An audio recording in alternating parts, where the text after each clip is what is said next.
Սիրելի հայրենակիցներ, ես հիմա Թեհրանում եմ Իրանի հոգևոր առաջնորդ նահատակ Ալի Խամենեիի հուղարկավորության հոգեանիստի արարողություններին մասնակցելու համար հրավիրված եմ Իրանի կառավարության կողմից եւ Իրանի պատմամշակութային նշանակություն ունեցող վայրերի շրջանակում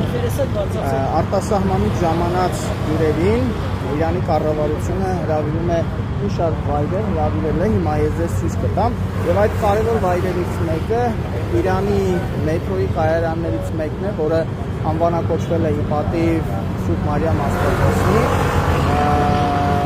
եւ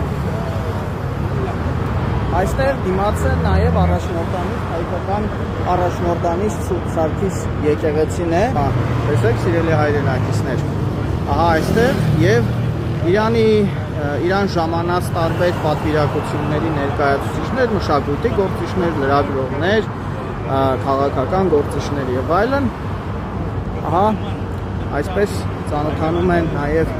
Իրանի հայկական մշակույթին, որպես հայ-իրանական բարեկամության խորհրդանիշներից մեկը։ Եվ այստեղ ես էլ մեր օտարերկրյա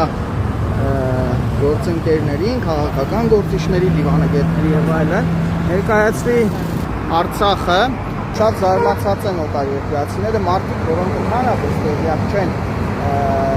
հայ-ադրբեջանական, հայ-թուրքական հակամարտության մասին եւ զարմանում են, թե ինչպես կարող է այդպիսի հարուստ, ինչպես պատմամշակութային ժառանգություն ունեցող, այնպես էլ այդպիսի կարևոր ռազմավարական, ազգային, պատմական տարածք ունեցող երկիրը ուղղակի թշնամի երկրից բենզին կամ ցորեն ստանալու դիմաց, նկատի ունեմ Ադրբեջանից, վաճառել իր հողերը։ Սա շատ այսպես նույնիսկ դեպրեսիա առաջացրեց հատկապես Մալազիայից, Շրի Լանկայից ժամանած հյուրերի մոտ։